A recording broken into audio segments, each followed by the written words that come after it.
Are you struggling for consistency in your sim racing? Does your iRating look like a roller coaster? If so, we have good news for you. The way to get more consistent is to first understand what you're doing differently than the professionals. And VRS is the answer. With our competitive subscription, you will have the telemetry, setups, tutorials, and everything else you need to fully analyze your driving. Our data packs and the ability to compare your driving with the best in the world will show you exactly where to adjust your inputs, change your driving line, and shave seconds off of your lap times. And our powerful and precise Direct Force Pro wheelbase and precision pedals are being used by some of the world's best drivers. All these champions agree that VRS hardware is not just the best on the market, it's also priced well below the competition. So if you're looking to upgrade to direct drive and the best pedals in sim racing, VRS is your answer. If you want to get better, get faster,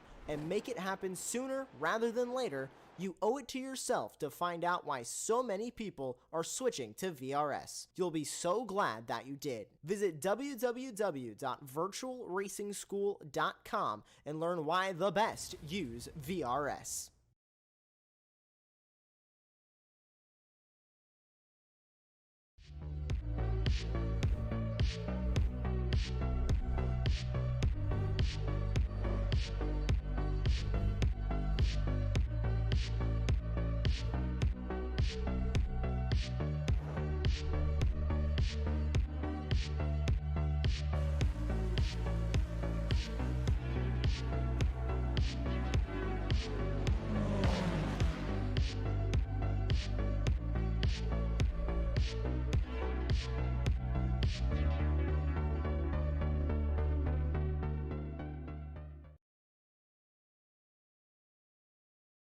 Howdy, howdy, howdy, and welcome to New York and Watkins Glen for another round of our Apex Racing Academy Porsche Cup Championship. It's great to be here in the hills of New York and at this classic version of Watkins Glen. It's not the full Watkins Glen, it is just Watkins Glen without the inner loop bus stop. So it's going to be pretty fun seeing, well, last week we went from Red Bull Ring, and now a shortened Red Bull Ring, to a shortened Watkins Glen. It's going to be a lot of high-speed racing, a lot of close racing, and a very little opportune for these drivers to really pull out a gap. I'm expecting some fireworks out there on track. I'm Austin I. I'm joined by Sam Fitzpatrick with Luis Araya in their production booth. You're here live watching Apex Racing TV. And we are officially in the second half of the season. It's a very short season, this one, but we are already reaching the closing stages of it. And this is the current points situation. Michael Yanni out in the lead ahead of Mads Johansson. Sergio Gurdiel in third position. Then it's Christiansen, who's a defending champion. Hasn't had a great season, Christiansen, but he's still up there in fourth place, just showing how quick he has been. And RPC Esports were very strong last time at Red Bull Ring. Leon Penn, the Scottish driver, rounding out the top 5 in the pros. In the Pro-Ams, we've got Thomas Vangen currently at the top ahead of James Parker. There's Anders Meyer, Hosu Alzugare, and Thomas Torp. And in the Amateur Championship, we have got Victor Taz, who has been absolutely dominant, 41 points clear at the moment, ahead of Luca Domko, Emil Koopmans, Thomas Verm, and Kim Andre Borkland, rounding out the top 5. So, but all the championships seemingly are going one way at the moment, also including the teams championship as well, with Apex Racing Academy currently with a healthy advantage. But in this format, it can go different very quickly. If you have a poor result, especially in, say, Heat 1, that can really be your entire meeting completely ruined, because then you've got to make up all those places in Race 2. Yeah, and you could also have a poor qualifying run, which is going to be your entire race of Race 1 making up spots like Michael Yanni had to do at Red Bull Ring. And then the second race, he still had to be making up more spots because he couldn't get past anybody. But yeah, poor Race 1. It's going to have a very struggling Race 2. There's no real flippage unless you're in the top 10. And everyone's just trying to get to that top 10 spot, which is really hard to do. Though, I have a feeling we are going to see a little bit of something different here at Watkins Glen. It's all about draft here. It's all about keeping the speed up, and it's all about using the track to your advantage. As we see Moritz Lahner go very wide off the exit. Now Watkins Glen is using the, can I say NASCAR rule set of track I think limits? that's a good way. Or American rule set, because IndyCar sorts are the same at COTA, aren't they? Don't Where remind they me of just that. use all the track and more. As the second times are coming in, so this is very significant. The lap is so short that we're going to use barely any of the 8 minutes we have allotted. And there goes Maya at the top. Lona can go faster, but there's going to be more times coming in, particularly from the Apex Racing Academy drivers, which could still shuffle this around. Yanni's still got most of the lap to complete as Lona, still at the top. Penn and Torp across the line. Gurdiel, who's currently third place in the championship, he goes in top 5. Hersaug up there. Johansson only in P5. You'll be a little bit disappointed with that. And we've still got Yanni, and Christiansen is just crossing line. Christiansen, well, Goddestad goes there. Christiansen up into second position. That's a very strong lap from him.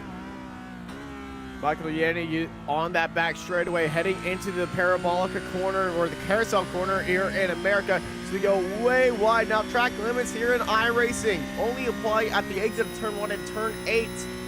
So if you see the curves, you're allowed to run onto the curves. As long as you keep 2 wheels onto those curves, you will be fine. You can see on how wide and precise Yanni goes heading into the final quarter right here at Watkins Glen. You got to watch out for the wall on the exit. We saw Herzog almost clip that thing.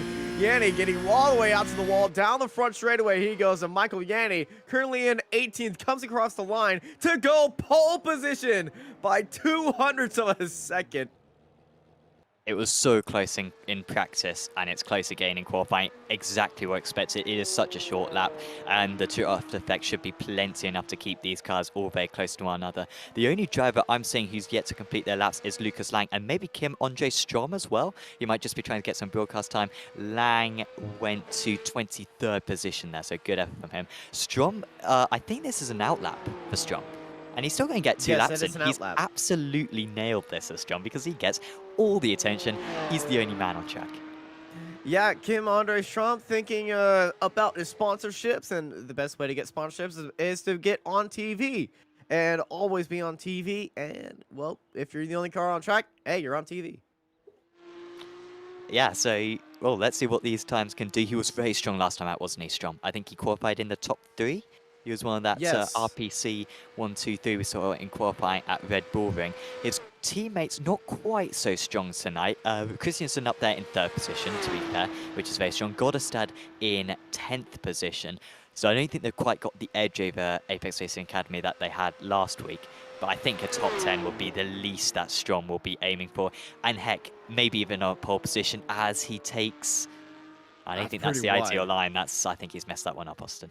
It's pretty wide on the entry of carousel, but there's a drop-off of the track heading into the carousel because we're not using the bus stop, which it's more profile to. There's going to be a drop-off right there, and if you mistime your braking point, you're going to be braking with a very light car, and that's going to be very easy to lock up the brakes, and it's so easy to go out wide, especially on cold tires like it is right now. So Strom's first lap is not going to be one to write home about, but 24th place, 6/10 off of Michael Yanni at the top as he starts his second lap here at Watkins Glen. Yeah, we've got a few drivers who are serving or pit lane starts tonight. The biggest one of that is Matthias Stovek, who managed to win race 1 last time out at Red Bull Ring. And he is starting from pits for this one because of a contact that he had, so he'll be starting at best in 37th position and a few seconds behind the rest of the pack, as we see if Strom can nail the carousel this time. That looks a lot stronger. There's a huge bump on the entry to that corner, and I was driving with a direct drive wheel earlier on. It is so tricky to actually control the car over that bump. You pretty much cannot keep the car straight, Austin. It's just how well you can cope with it. Yeah, that's the bump I'm talking about. The old scandal. Oh, that's wide for Strom. Oh, he somehow saved that and kept going. Though that might have been a off track right there. So Kim Andre Strom using all and then some over the limit of the car. Comes across the line to improve to 20th.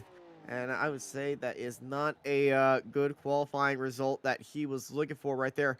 And you can see on how close qualifying is. The top 9 within 1/10, the top 4 within Top 4 within 1/10 of each other.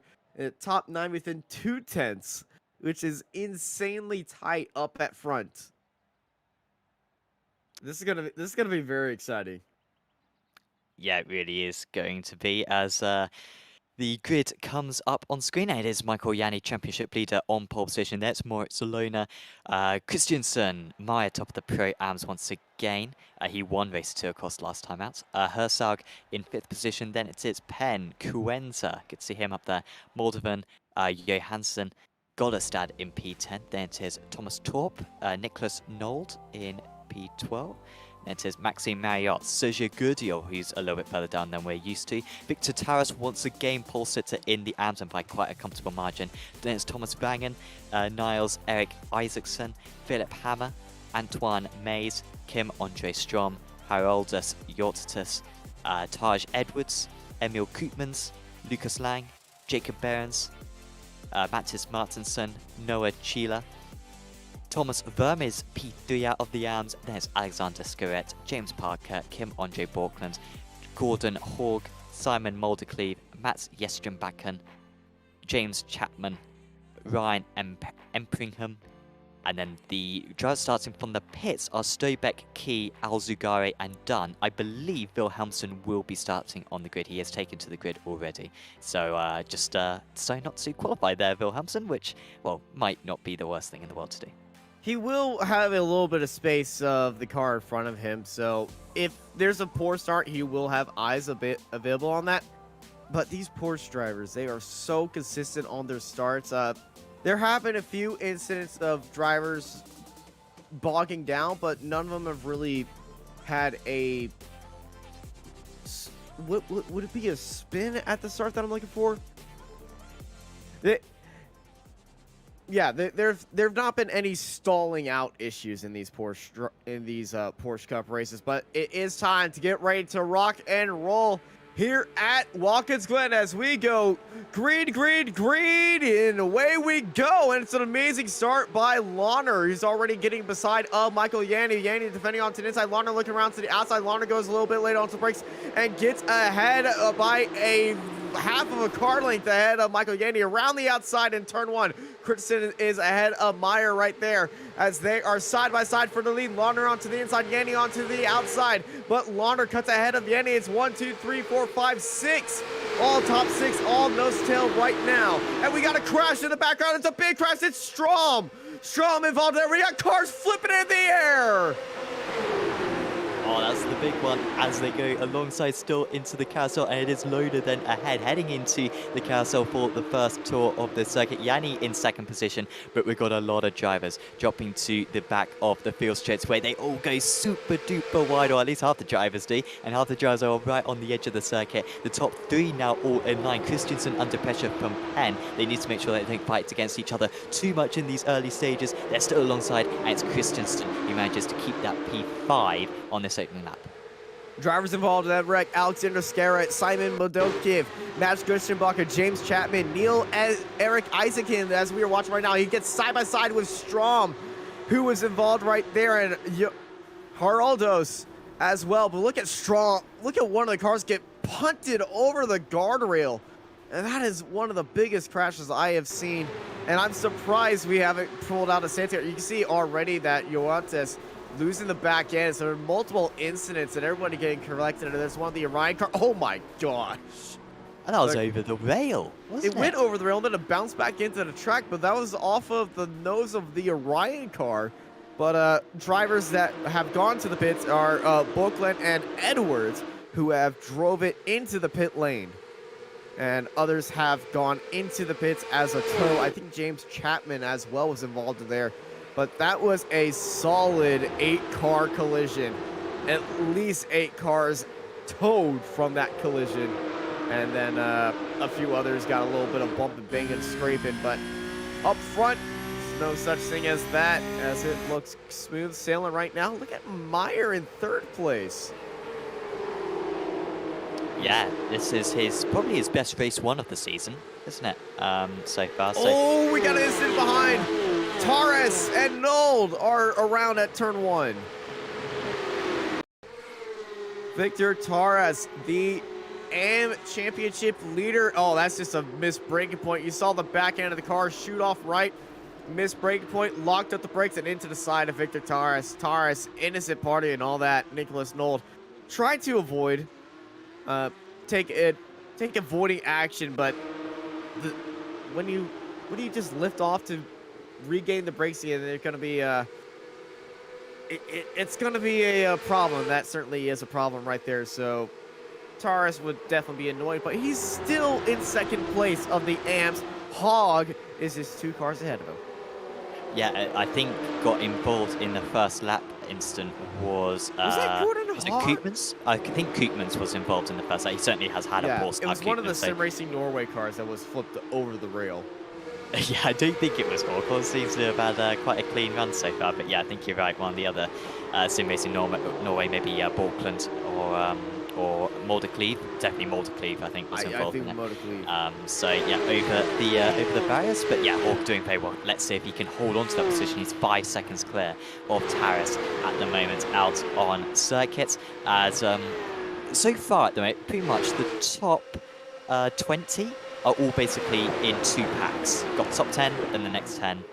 And there's not really too many battles going on elsewhere, as everyone is... Well, this is basically a NASCAR race right now, isn't it, Austin? Everyone sorts of... It doesn't matter necessarily where you are on each lap, but you want to be in play come the last lap. You don't want to be 5th going on to the last lap. You want to be in play. So you want to be aggressive, but you don't need to be too aggressive right now, because it will come down to the last laps.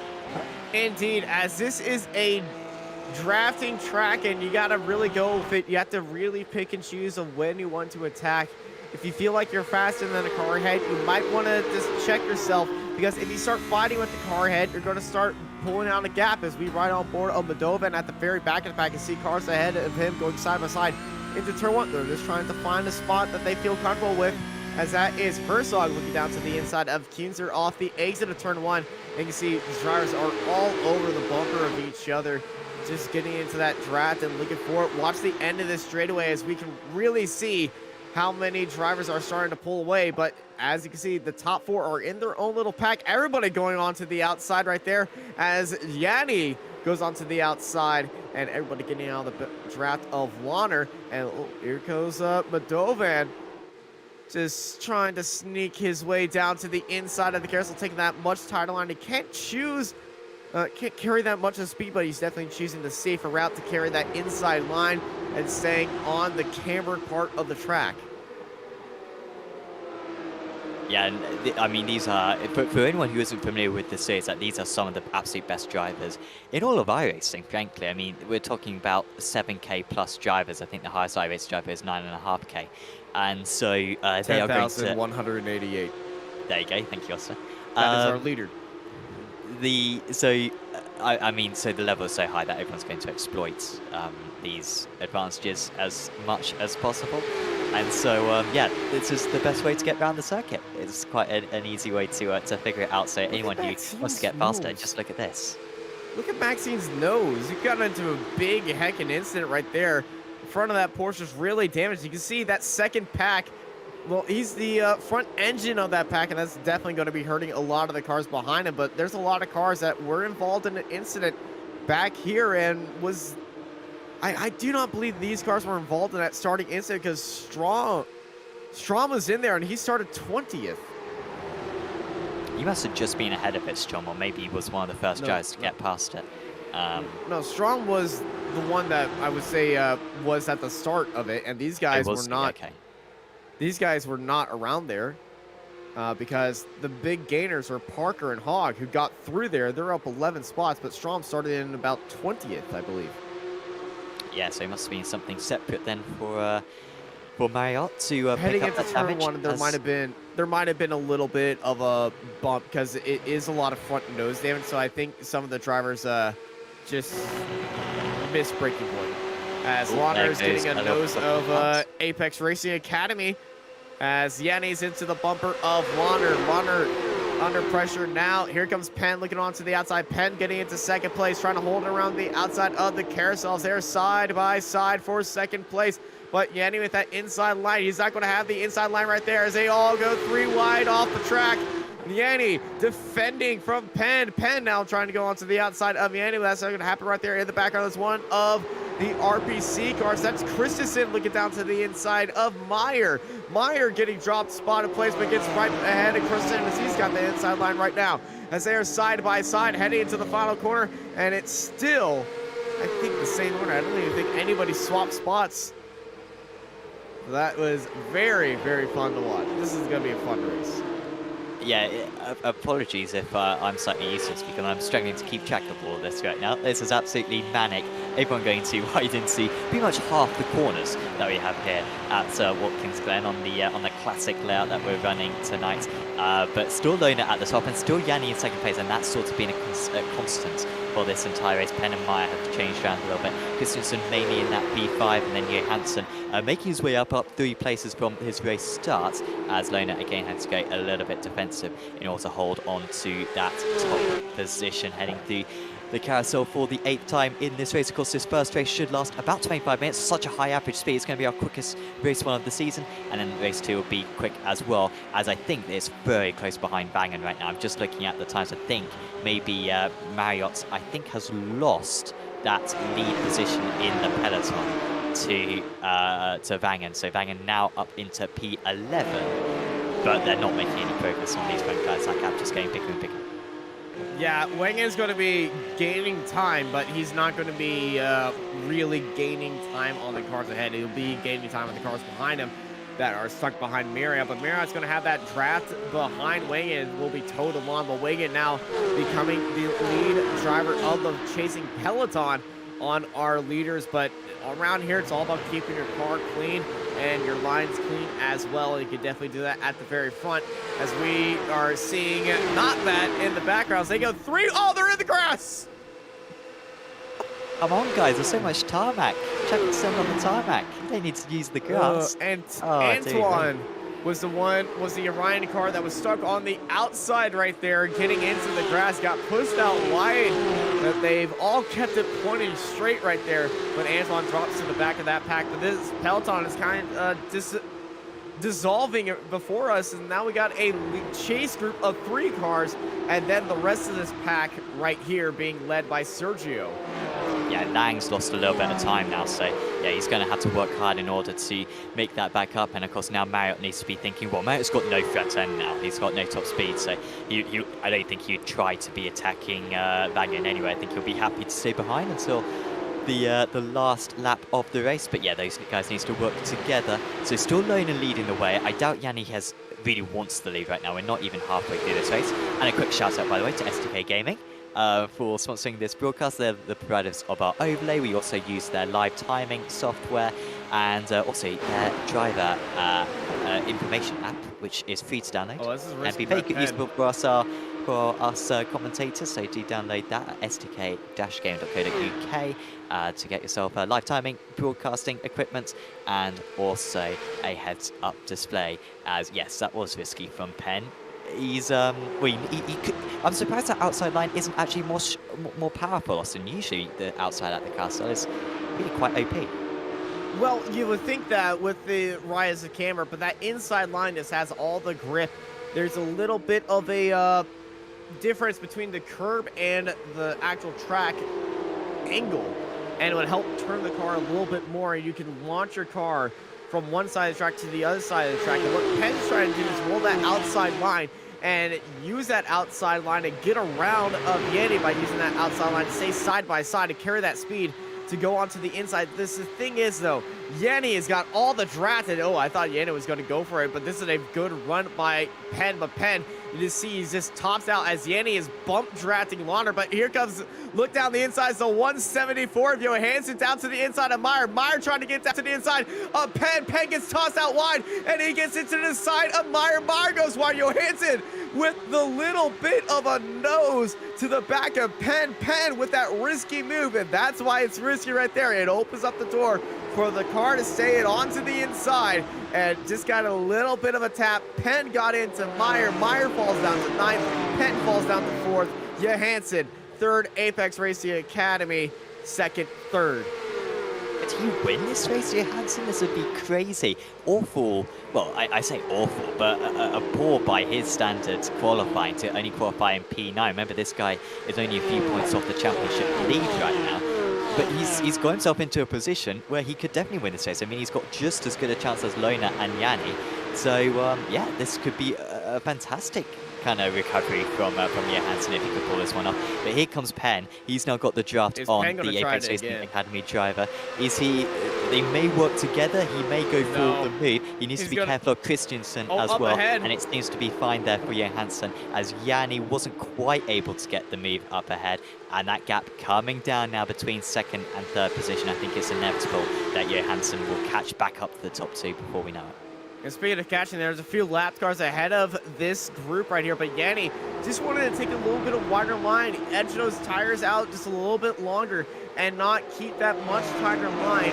That will definitely be a little bit more on those tires, but that inside line, if you have the draft, if you're in the lead, you always want to be on that inside line in the back straightaway.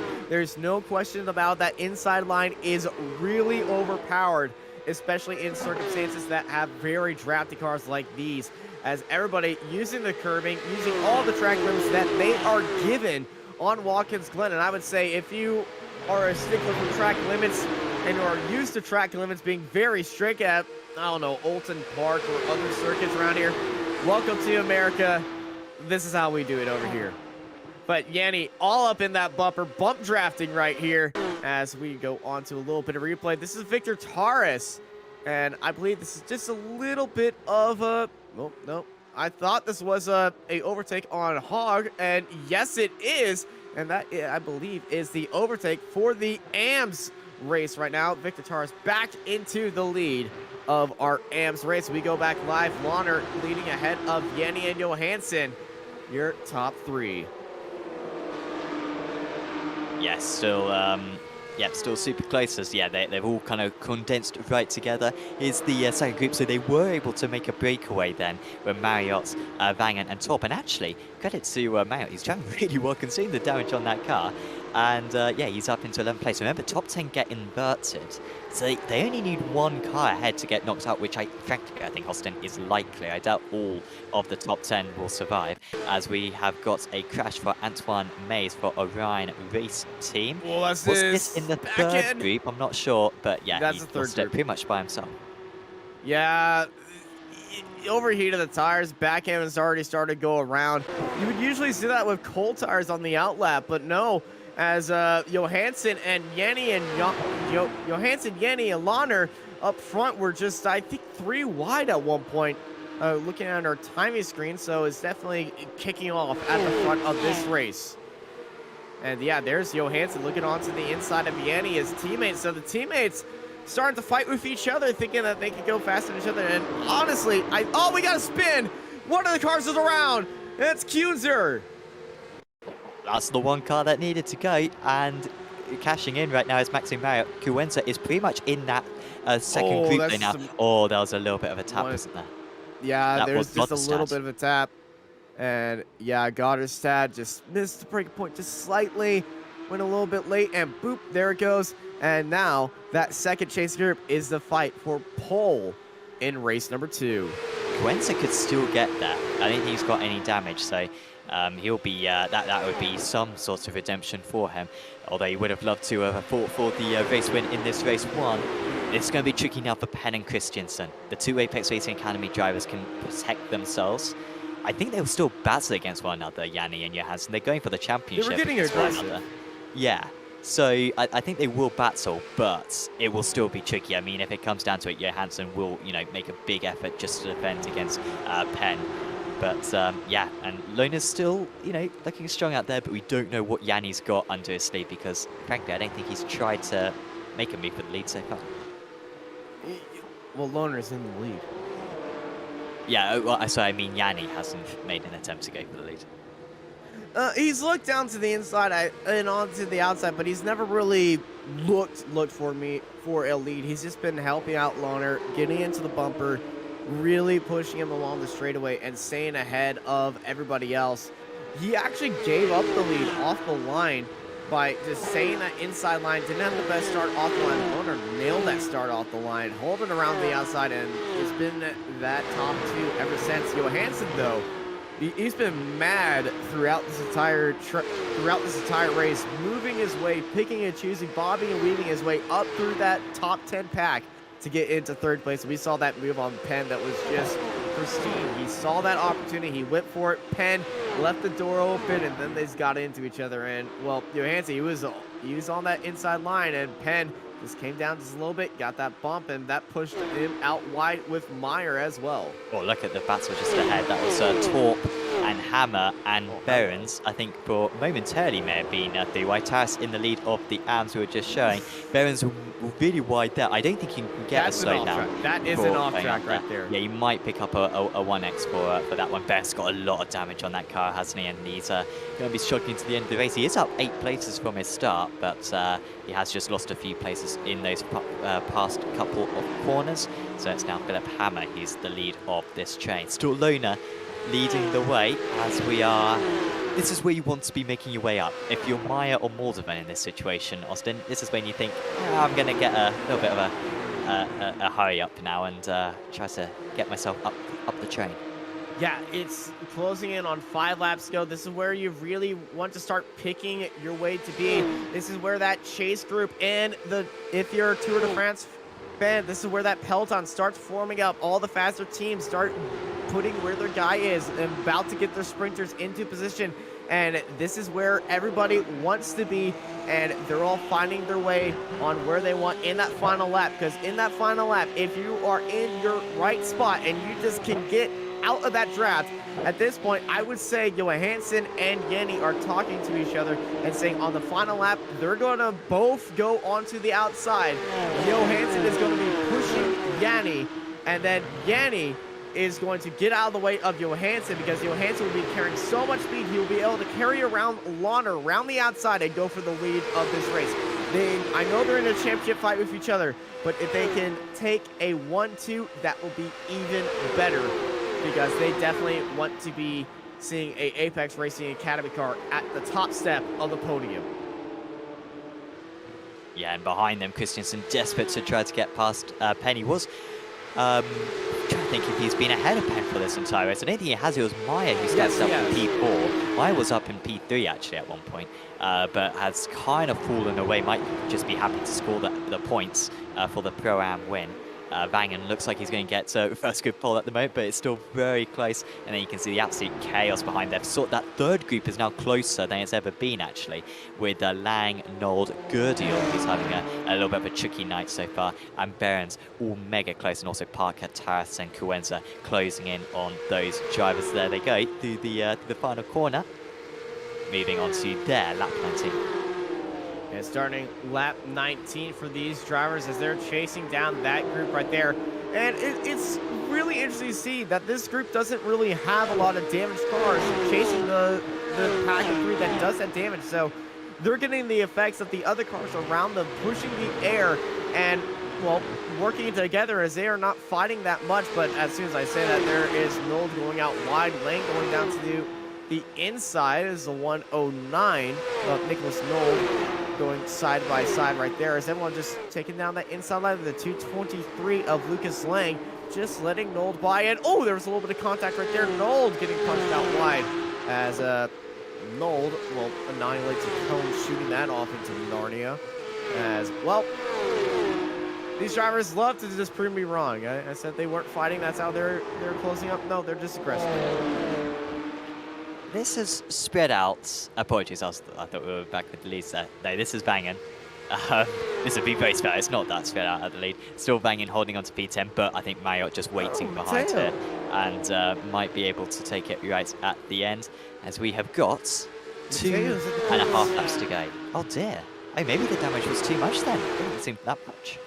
I'm not sure why Mateo would be going into the pits unless it is for damage, or he might have picked up a incident limit. It's easy to get an X around here if you're very aggressive outside of turn 1 or through turn 8. But as you can see, with 3 laps to go, I think all the eyes will want to be on this lead pack and not leaving away as all these drivers are now starting to get a little bit more aggressive. Yanni and Johansson, they're starting to play up in the back. Gotterstad was looking down to the outside, trying to find a move right there. We see teammates are starting to find each other and plan out their attack. I feel like that outside line is going to leave Launer in a very big empty space, because Launer's going to be staying in that inside line, and all the other drivers on that final lap are going to go to the outside. Then see Launer defending onto the inside, and that is an opportunity right there to go late onto the brakes, can guarantee yourself to try to go for the lead. But if you're in the lead on that last lap, you're pretty much a city duck. And I think Launer might have just expected or tried to bait Yanni into trying to go for a move around the outside and giving him a better shot to defend from there. But we got these lap cars of Shane, Dunn, and Edwards ahead, and they are going to be towing along. And you see Launer using the draft is going down to the inside. Is Yanni trying to cover off, but Johansson and Yanni, they're side by side in the carousel right there.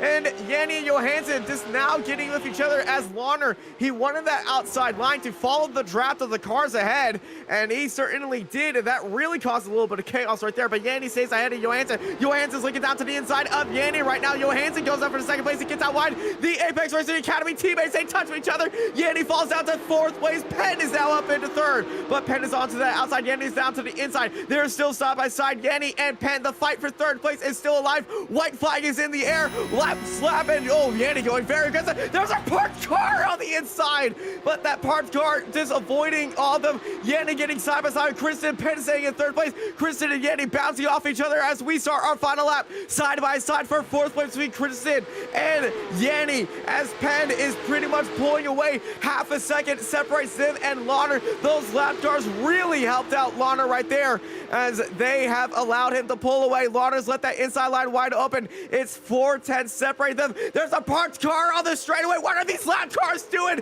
Really causing chaos for Yanni. Yanni following all the way down to fifth place. Kristen getting ahead of Yanni right there and up into fourth, as this pack and the fight for fifth and the fight for the second race grid is really intense. 3 wide as we are going into the final 2 laps. Moritz Launer with a 3/10 lead. They're using all the track and getting that X at the exit of turn 8 and heading into the final quarter right now. Moritz Launer is going to take the win of race number 1. Johansson in second place, Penn in third, followed by Kristen, Yanni, Badovin, Goddesson. Meyer takes the Pro-Am win, and here's our fight for 10th place and pole of race number 2. It's going to go to Thomas Wangen.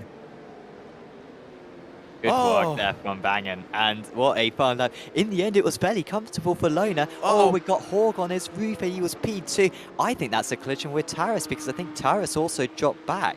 So what has happened for the race lead right at the conclusion? We'll have to quickly go to it, because the drivers will soon be across the line. I think Volhamton's going to save us on this one. Solo incident. I have a feeling this is just a solo. Oh, there's Taris. Oh. Wait, what's Horg doing? Must be a hardware failure. And then iRacing physics. By iRacing, guys. So Taris then with a... So who could this have been with? Is this parents? Oh, that's a log up. Yeah. Oh, Victor's not going to be happy about that. He still gets the AM race win by this stroke of luck. That was weird.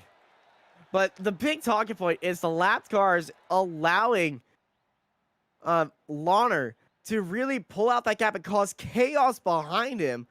And that was the stroke of luck that he needed to really seal that win and destroy any sort of teamwork that could happen. Johansson and Yanni, second and third, but Johansson finishes second. Penn in third, Christensen in fourth, Michael Yanni finishes in fifth, Madovan in sixth, followed by Goddesad in seventh, Meyer in eighth, Herzog in ninth, and Thomas Wangen will be starting up on pole for race number 2. You're here watching the Apex Racing Academy Porsche Cup Championships here on Apex Racing TV. We'll be right back for our sprint race and our final race after these messages.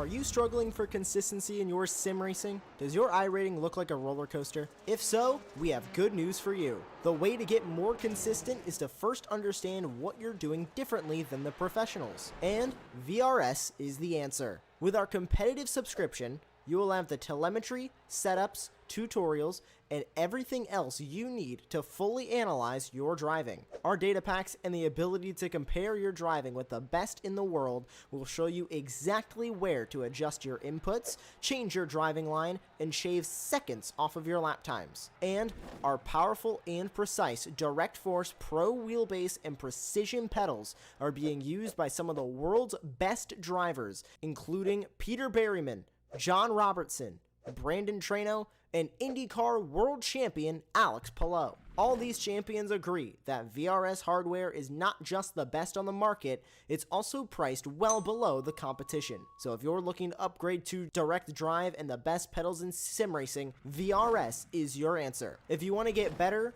get faster, and make it happen sooner rather than later, you owe it to yourself to find out why so many people are switching to VRS. You'll be so glad that you did. Visit www.virtualracingschool.com and learn why the best use VRS. And welcome back to Watkins Glen. After a heart-pounding first race, we get ready for our second race here, the sprint race. Gonna be a much shorter format, much more aggressiveness from a lot of these drivers, and the top 10 is flipped. And I believe our drivers are going to, well, they know what to expect now. Sometimes when you're walking into a situation, the first race, you don't know what to expect. After the first race, you do know what to expect and how to make moves work. I feel like our second race is gonna be even more crazier than our first. I think that's a good shout. Banging at the top of it. Hersalg, Maya, Goldestad, Moldovan, Yanni, Christensen, Penn. Johansson starting from P9 again, and Lona rounding out the top 10. I feel like if you got a good result in that race 1, if you're like a Johansson, a Lona, I think those two will be the two happy drivers, won't they? I think everyone else will have a point to prove, particularly Yanni, who I think may have lost the championship lead due to that race 1 result. So in race 2, You might be right. There needs to be a response from him. Otherwise, we'll go into the last 2 rounds of the championship with Yanni behind for the first time in the entire championship, because of course he won the first race of the season. Yeah, Michael Yanni was the championship protagonist so far, but I think you might be right, as that has gone to his teammate. 5 red lights, well, green lights, as we are green for race number 2. So poor start for Wengen up at the stop. Herzog and Meyer getting a good run, and then now he's being swamped by teammates as they go 3 wide immediately heading into turn 1. But it's Wengen holding out the lead. Herzog goes a little bit wide. Meyer, his teammate, gets down to the inside, and his 2 Pro-Ams leading the race right now as they're side by side, 2 rows deep. The 196 of Goddardstad getting in there as well, but Goddardstad getting a little bit of a bump already, and it's crashed in the front. Yanni gets into everybody, and it's a giant pile up in the front of the group. We got cars sideways in the air tumbling down the road, and we need to call a safety car for this because this is disastrous. Oh no. Absolutely humongous. We haven't had a Watkins Glen wreck since the rescan, but that's one of them. We thought race 1 was big, but it was just it was a hold-up for some sort of reason for Moldovan, I think in P6 or P7, and then that just caused absolute chaos behind because he got a nudge from one of the Apex Racing Academy drivers. His back end was sliding around cold tires. Yanni was right there, and all of the Apex Racing Academy drivers were involved in this championship implications for sure. Michael Yanni involved in there. As drivers are now getting into the pit lane, I will tell you who was involved or who was in the pit lane from all that. Sergio Ferrerio was in there. Nicholas Nold, Isaacson, Strom, Philip Hammer, Christian Bakken, Yanni, Johansson, Chila, Torp is in there as well. Shane Dunn, Edwards was in there. Penn was definitely involved in it as well.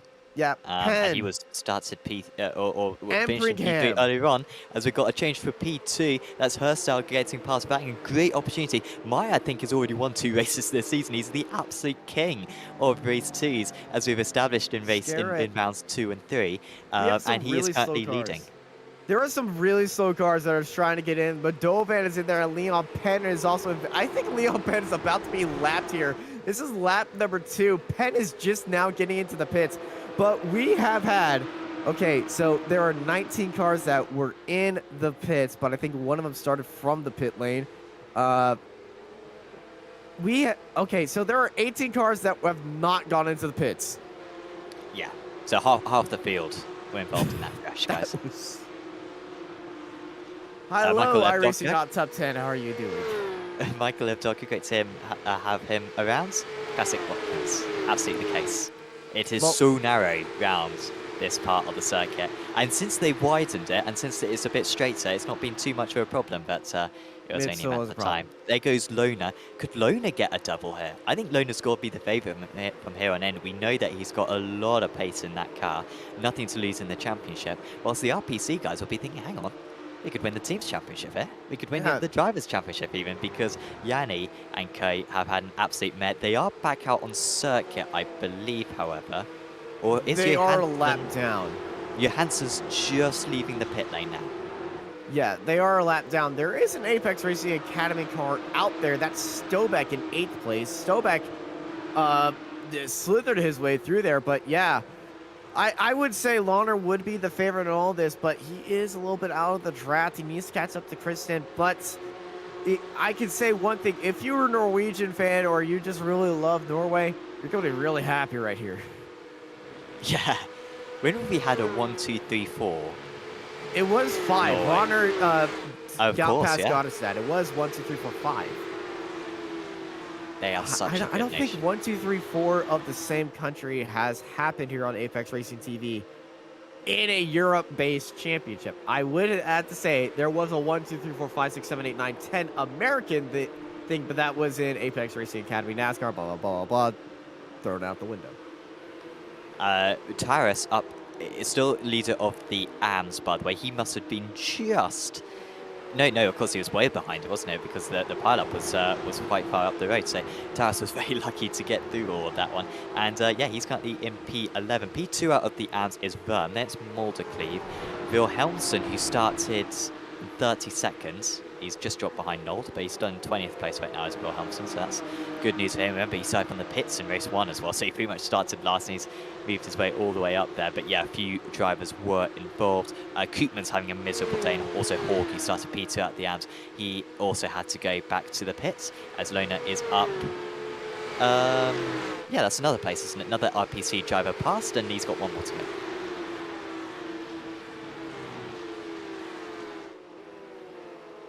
As they move past the back marker of Ryan Empringham right there. Just looking at the amount of traffic they're going to have for the rest of the race, they're going to have Borkland, Dunn, and Edwards. I think that's it. I think Philip Hammer has probably got enough pace, but Hammer's actually matching the leaders. He's down in 24th position right now as Hammer. But I think it will just be 3 back markers that they have to go through. Of course, shorter race 2, less points available. And then that, yeah, that will pretty much see them through. But also, when that incident happened, we're going to have to see who has damage and not. And as they're trying to catch up to that pack, if you have damage, you're not going to be able to catch up to these leaders as best as a few other drivers, as Launer is going to be licking his lips, as Hirsog is going side by side with Wingen. Wingen goes down to the inside and up into 2nd place, and Launer is right there. But I saw Victor Taras and Alexare swap spots. Taras looking for that top 10. Yeah, you can see Yosu out there, of course, former Formula 3 driver as well. Hopefully he'll be back with our new series starting in a month or so time. And I will also take this opportunity to give a quick shout out to Apex Racing Academy, another sponsor for this series. Thanks to Apex Racing Academy as well for offering a free subscription to everyone who signs up to this series. And of course, Apex Racing Academy offering setups and track guides for 29 different cars, including the Porsche Cup car, delivered by some of the best coaches in all of iRacing. So do check that out as we've got a spin around. Taras moves up to P10, and Alzugare, I think, if anything, that was the Spaniard's fault there. He just unsettled the car and ran wide. Yeah. He went down to that inside line, and as I mentioned earlier in this broadcast, the curbing is at a different angle than the track, and it's easier to get the car just onto that curbing, pushed out wide, and right into Victor Taras. Taras, though, able to keep it straight up, and, well, that is, like you said, that's all about Alexari right there. James Parker is back into the pit lane, but watch Alexari on that inside line. He gets a little bit of a tap, Taurus does, from Stobeck right there, but that is, oh, he ran onto the grass. He really shot across that corner. He went onto the grass right there, onto the curb, then the track, because that's how usual tracks work, and then, well, Side by side for the lead. yeah, Wangan and Meyer leading of the race. Side by side for the lead. Oh, we got a nice pack of 5 right here. As now it's Launer getting his way down to this inside, found that outside line, and did what Leon Penn did. What had Penn done on him, as this is Shane Dunn being our laps cameraman of this fight for the lead, as they are now chasing down that front straightaway. Yeah, so in all of that, Lona getting ahead. Oh, in fact, Bangan dropped down to 4th position, so dreadful news there for Bangan. So not only did he lose a position to Lona, but also Herzog. So that was crucial because I think Bangan had the pace to hold back Lona, but he's now gone. He's gone past Herzog, and now there's a gap between P2 and P3. You can just about see it forming right there. And Maya needs to try to catch Dunn as quickly as possible, get a little bit of a draft, but I can't help but feel this is a done deal because Lona seems overwhelmingly quick in these early stages. It certainly is, as this is Shane Dunn just lifting off right there, and that's allowed Meyer to go out wide, but that will allow Launer to go out wide. Launer takes the lead here with a fantastically called around the outside move. He saw the lap guard Shane Dunn, and that is certainly a done deal with that happening. Watch this. Dunn goes down to the, oh, this is a different lap. Here we go. Watch Shane Dunn up ahead. I think he's letting the drivers know that he's going to go. Oh, Launer got right beside of him and is just side by side, had a better run, and then, oh, Meyer got onto the brakes much earlier than Launer. So Launer just swung it around to the outside and for the lead here at Watkins Glen. And Moritz Launer looking for the double. Now Wangan and Herzog. So Wangan back ahead then of Herzog, but it was that mistimed overtake at the carousel that possibly cost Wangan this race win. He was really quick, but that misplaced move cost him a position to Lona, and best he can do from here on in. Most likely it's going to be P2 as he's swerving a little bit. That's pushing the limits of moving down the straights. As there goes Christensen. I don't think Christensen's going to get any advantage from there. Look at the pace that Herzog carries around. Again, a little bit cautious. That seems to be Wangan's one weakness, is that carousel. But he was able to get on the filter nice and early and able to retake that P3 in this race. Herzog still in second place in this pack, but who's going to be third? The RBC tires crash into one another. There was a contact from behind, and that's Christensen and Goddestad into the wall. It was Stobeck onto the back of Christensen and Goddestad, and Christensen went flying straight on. Watch Stobeck right here. Goddestad is right there on the outside, but watch the Apex Racing Academy car of Stobeck. Just going to try to look down the inside. Oh, he's just missed that breaking point. Just a slight tap. And he pushed both of the RPC Esports cars out wide at turn 8. But Goddestad, I would say, got the worst out of all of that. But Stobeck just got his nose into the bumper at the wrong point, and that happened.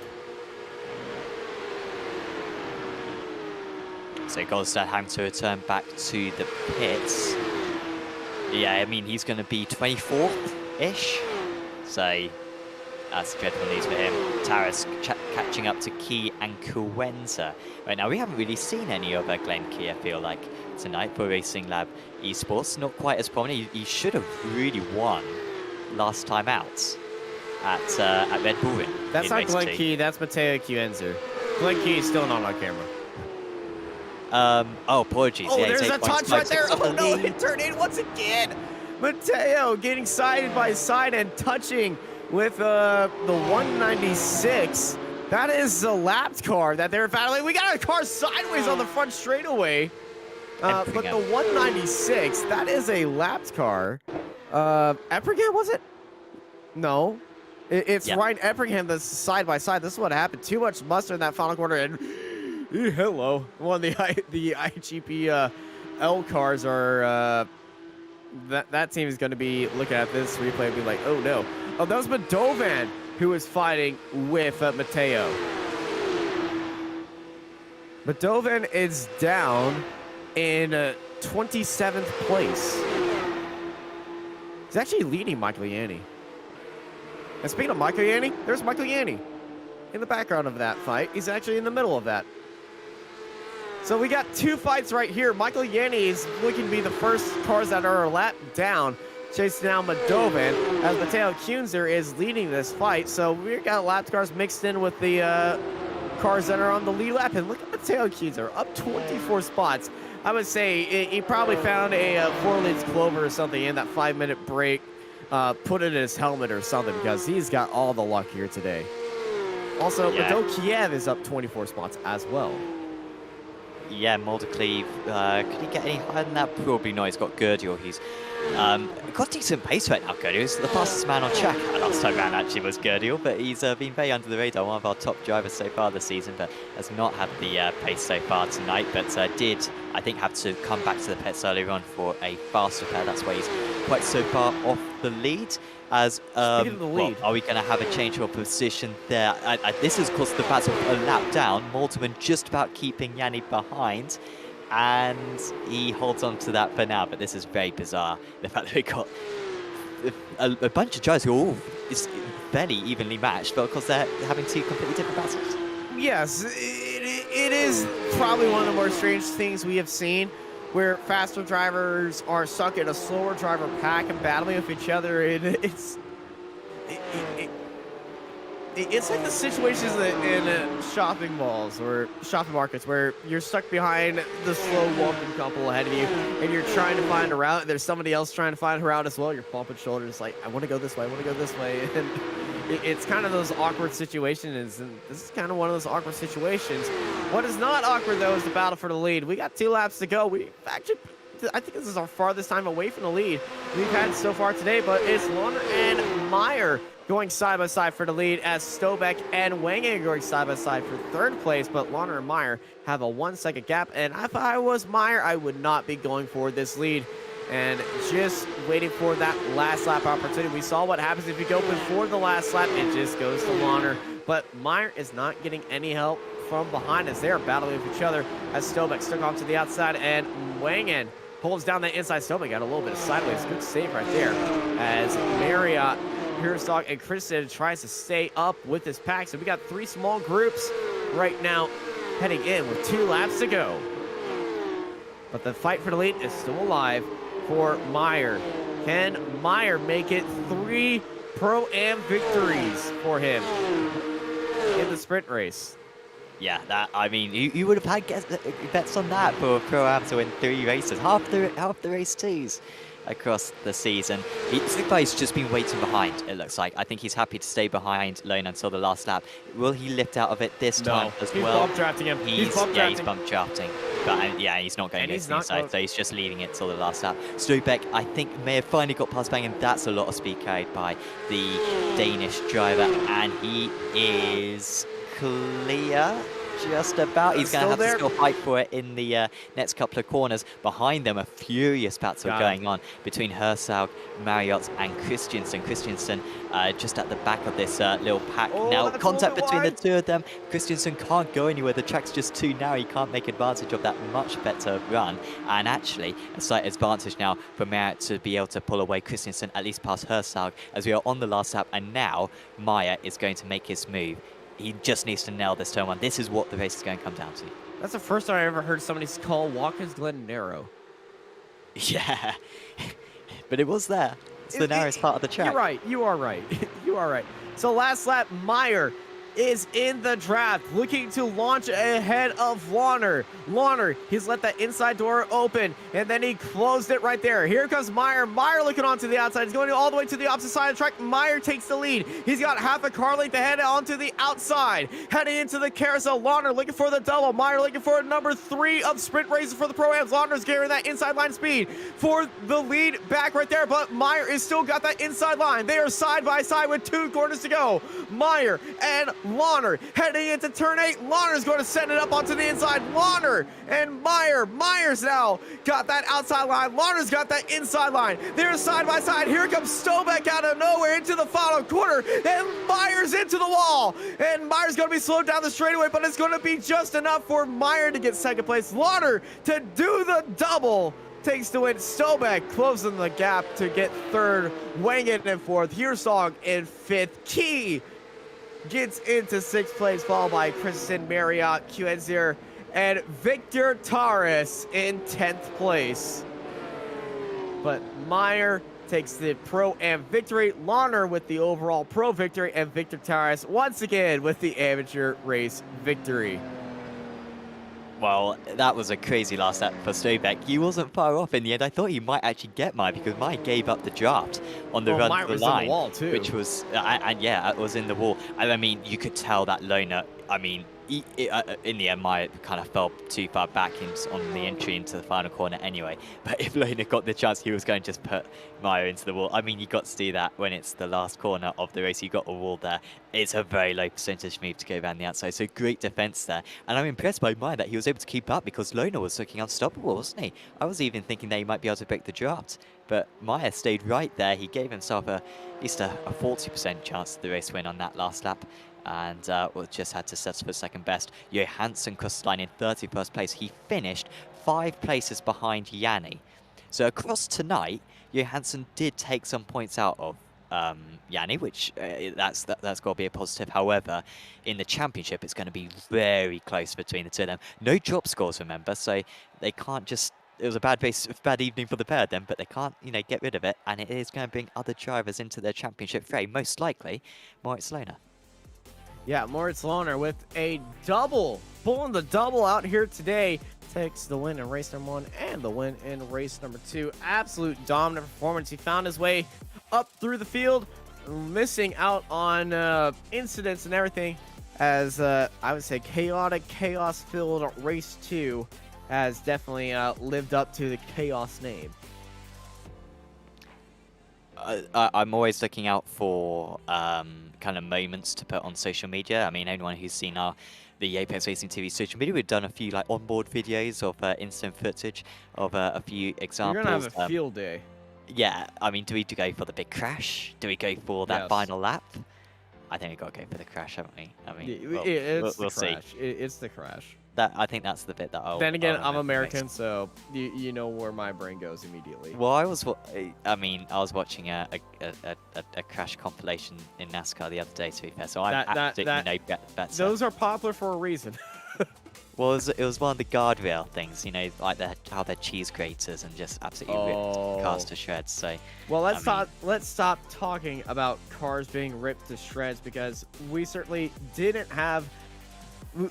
Let's not talk about cars being ripped to shreds because this driver didn't touch a single car. His car was touched mainly in the bumper when he was being pushed along the straightaway because he was leading the race multiple times. He pulled out the double. Moritz Lohner, how are you doing?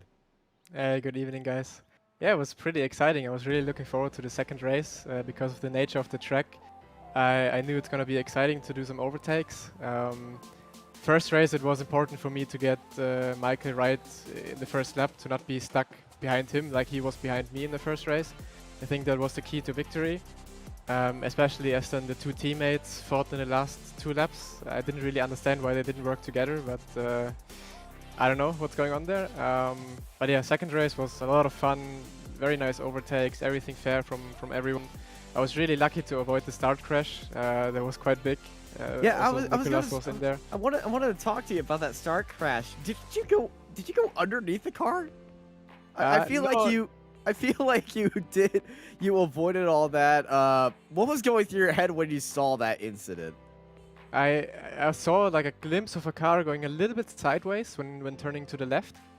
And then I knew, okay, something might happen here, so I already tapped the brake and went onto the brake and was hoping that everyone behind me would also brake and see it. But I just had to look what happened in front of me, and I saw 2 cars spinning to my right, and I was braking just enough to move to the left side of the track and clear what was happening in front of me.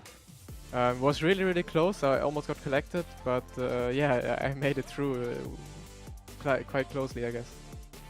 You really made that work out for you. What's so different about racing Watkins Glen versus other tracks outside of it being very close racing, pack racing, and draft racing compared to the very technical races that we had so far at Hockenheim, Silverstone, and Red Bull Ring?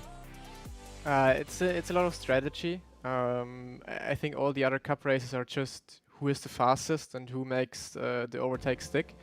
But I think on Watkins it's really important to position yourself in a good way, whether it be overtakes or whether it be in the race to not get overtaken. So it's really a lot about strategy when you're going for the overtakes and when you actually go for a defensive move and maybe even let someone pass.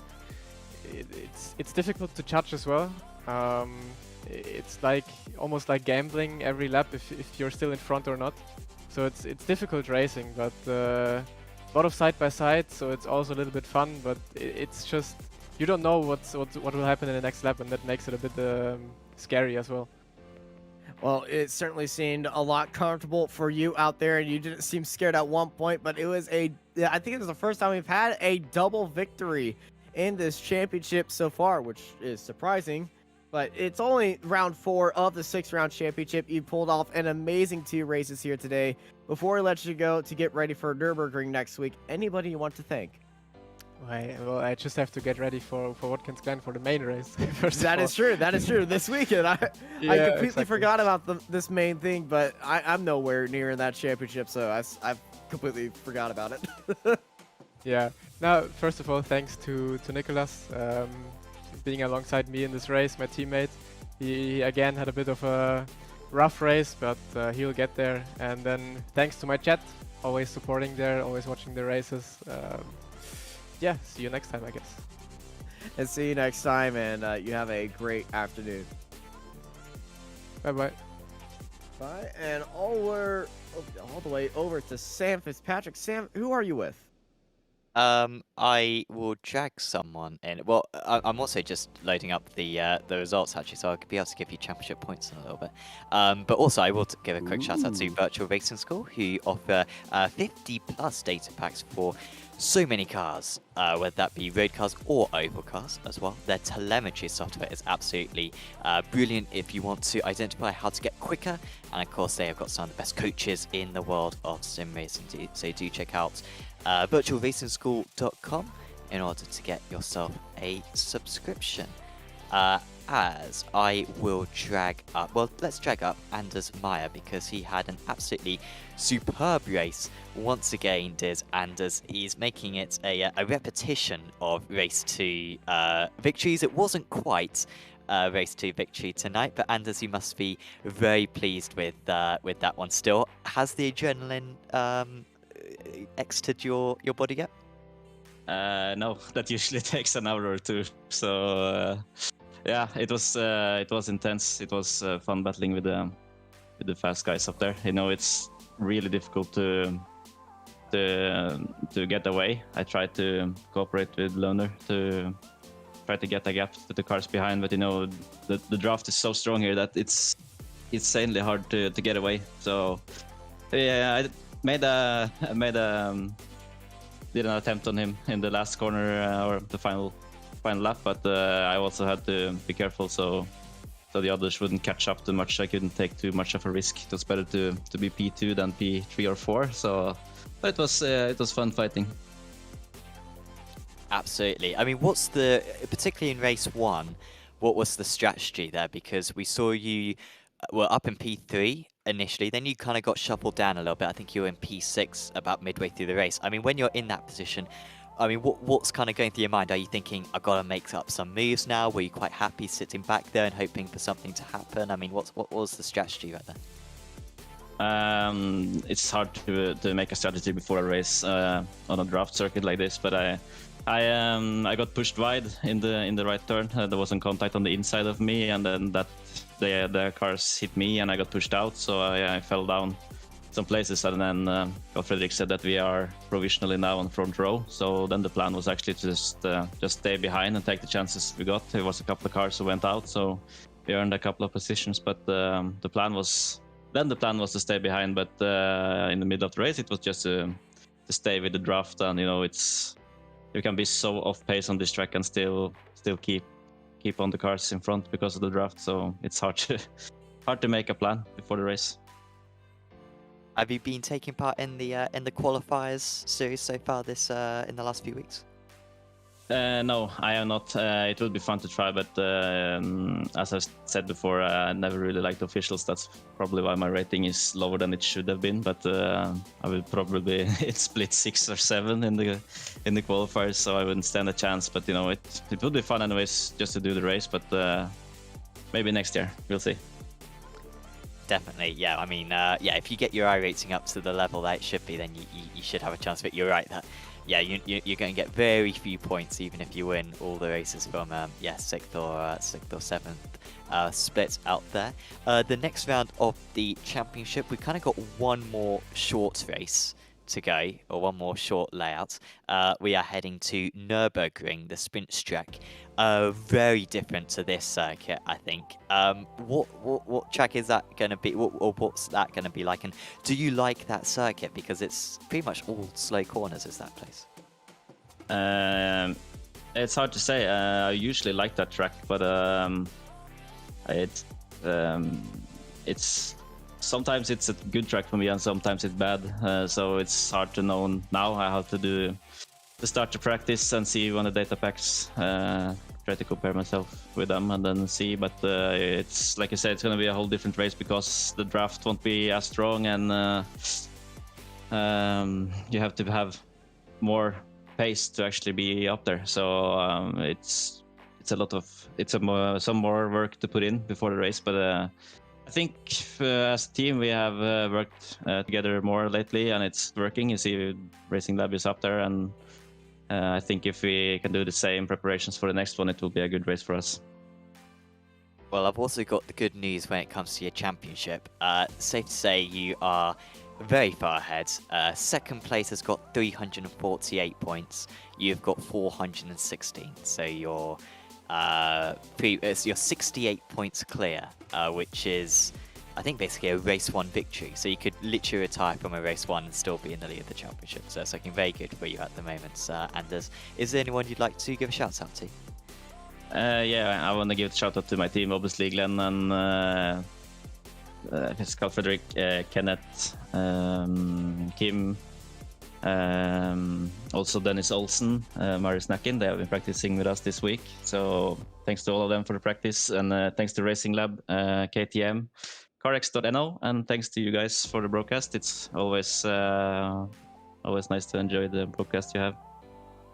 Well, thank you very much, Anders. We'll see you back next week. Thank you.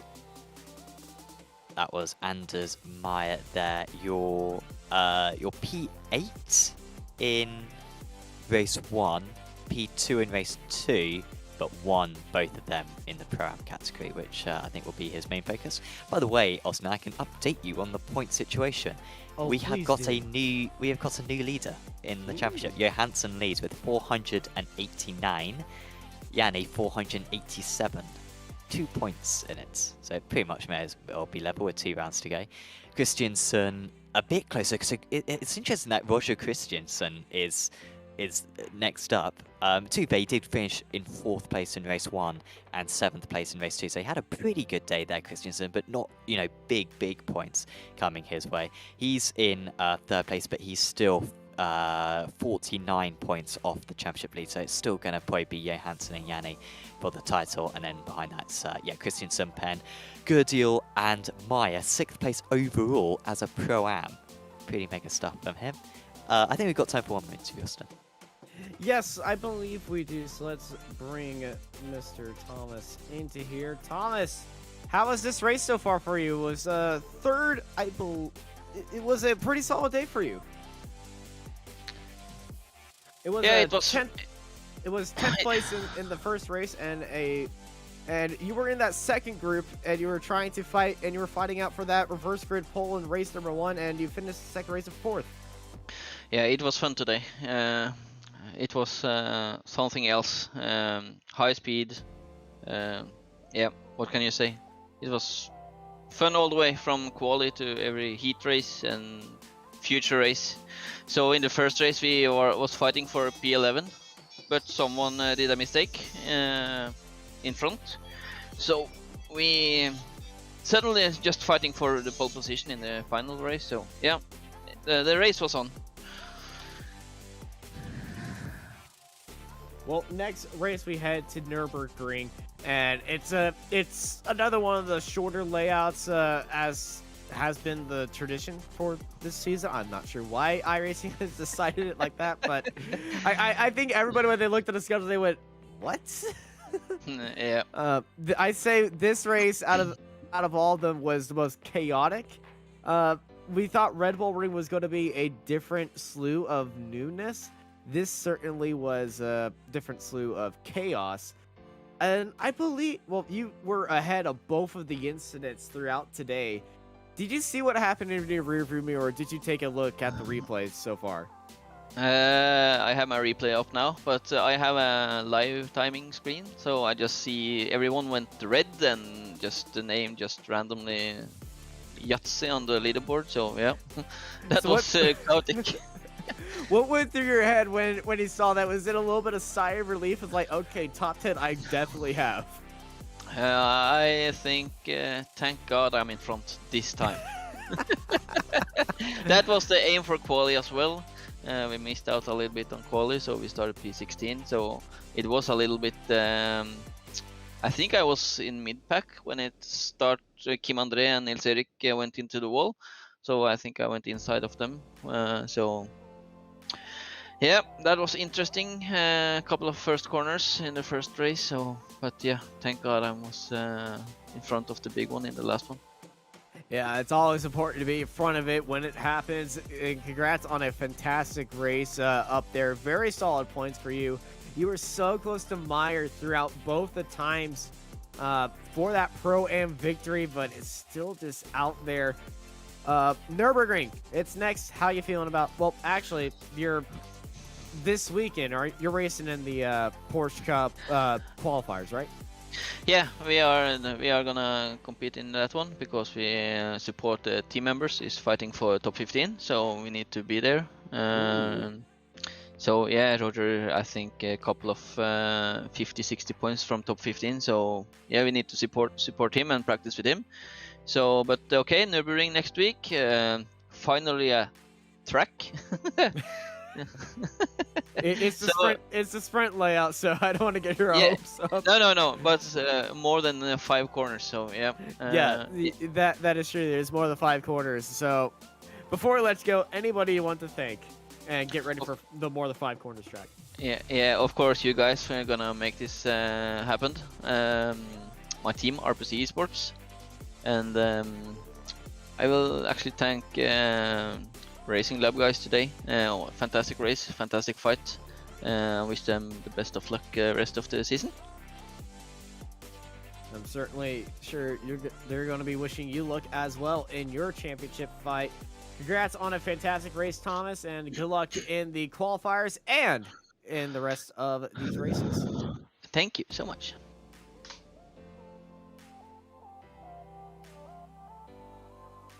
So, Sam, 4 races down, 2 to go. New championship leader as we get ready to head into Nürburgring. What's the biggest talking point here today? Well, I think the crash. I think that's, the crash. If we have a compilation, which I really want at the end of the year, crash compilation, that's going to be there. Might be in the top 5. I think it's certainly the biggest crash we've had this year. The other one that comes to mind is when you jinxed it at Bathurst in the F3s. So they're the 2 that come to mind. So no, that was big, but also just the crazy racing we had. I think that's probably the biggest point. Just proper pack racing, which you don't see too much in road racing, but because the field is so competitive in this series, and of course just that combined with this track, made for an absolutely mega events out there. And well, Nürburgring is going to be very different, isn't it? You're not going to have as much overtaking. It's just going to be so many slow speed corners. I would not want to drive it, but it'll be nice to return to a bit of sanity, I think. Yeah, I think when we return to sanity, it's going to be a lot more easier for all of us up here, especially my throat, and especially you trying to keep trying to keep track of everything, because at certainly one point both of us just blanked out, just went, what is going on? But it was a very fantastic race here at Watkins Glen. We head over to Germany, our second visit to Germany for the Nürburgring sprint layout, to the GP sprint layout. So a return to sanity, but a return to the shortened layouts as well, where we have 2 races left here in the Apex Racing Academy Porsche Cup Championship. Thank you, everybody, for joining us here on Apex Racing TV. I've been joined by Sam Fitzpatrick with Luis Araya in the production booth, and I'm Austin Knight, and I hope y'all have a good night.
Are you struggling for consistency in your sim racing? Does your iRating look like a roller coaster? If so, we have good news for you. The way to get more consistent is to first understand what you're doing differently than the professionals. And VRS is the answer. With our competitive subscription, you will have the telemetry, setups, tutorials, and everything else you need to fully analyze your driving. Our data packs and the ability to compare your driving with the best in the world will show you exactly where to adjust your inputs, change your driving line, and shave seconds off of your lap times. And our powerful and precise Direct Force Pro wheelbase and precision pedals are being used by some of the world's best drivers, including Peter Berryman, John Robertson, Brandon Trano, and IndyCar World Champion Alex Palou. All these champions agree that VRS hardware is not just the best on the market, it's also priced well below the competition. So if you're looking to upgrade to direct drive and the best pedals in sim racing, VRS is your answer. If you want to get better, get faster, and make it happen sooner rather than later, you owe it to yourself to find out why so many people are switching to VRS. You'll be so glad that you did. Visit www.virtualracingschool.com and learn why the best use VRS.